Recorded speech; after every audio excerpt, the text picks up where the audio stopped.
222 देख लेते हैं। आर्टिकल 222 में देखिए, आर्टिकल 222 में दिया गया है किसी न्यायाधीश का एक न्यायालय से दूसरे न्यायालय में ट्रांसफर होना।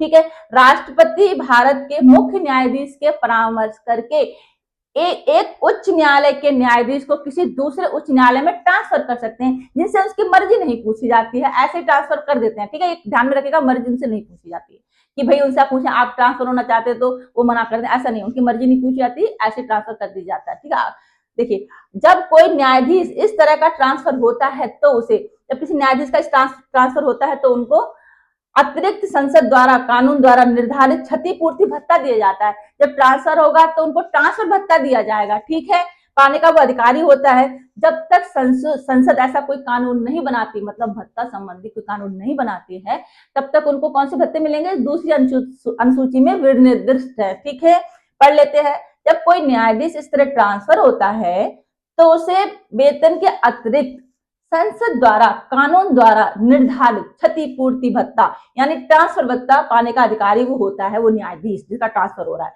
जब तक संसद कानून द्वारा निर्धारित नहीं करती, ठीक है, तब तक क्षतिपूर्ति भत्ता राष्ट्रपति द्वारा निर्धारित होता है। सॉरी, संसद द्वारा नहीं, राष्ट्रपति द्वारा निर्धारित होता है।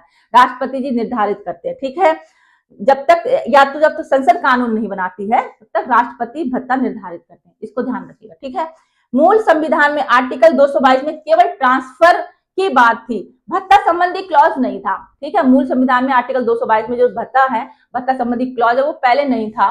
ठीक है, बाद में संविधान का संशोधन हुआ, 15वां संशोधन, ध्यान रखिएगा। ठीक है, अधिनियम 1963 ने अनुच्छेद 222 में मतलब एक क्लॉज जोड़ा। ठीक है, जिसमें स्थानांतरित न्यायाधीशों को क्षतिपूर्ति भत्ता देने का प्रावधान हुआ। ठीक है, 222 में 34 धारा सेकंड जोड़ा, जिसमें जो न्यायाधीश ट्रांसफर हो रहे हैं उनको भत्ता दिया जाने लगा, ट्रांसफर भत्ता।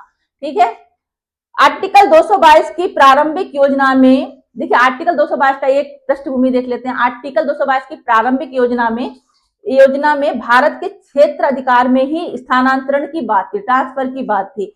लेकिन संविधान के अंतिम संस्करण में with in the territory of India शब्द को 1956 के 7वें संशोधन द्वारा हटा दिया गया। ठीक है, कुछ इंपोर्टेंट पॉइंट मैंने यहाँ डिस्कस किया, एग्जाम में आ सकते हैं, नहीं तो आंसर राइटिंग में आप इन चीजों को बहुत अच्छे से यूज कर सकते हैं, है ना। ठीक है, नेक्स्ट वीडियो में मिलते हैं हम दोस्तों। जानकारी आपको समझ में आई हो, पसंद आई हो तो चैनल को लाइक शेयर जरूर करें। एक दो बार मुझे सुनेंगे तो चीजें आपको अच्छे से याद भी हो जाएंगी, समझ में भी आएंगी। जय हिंद दोस्तों, हम नेक्स्ट वीडियो में मिलते हैं। Thank you so much.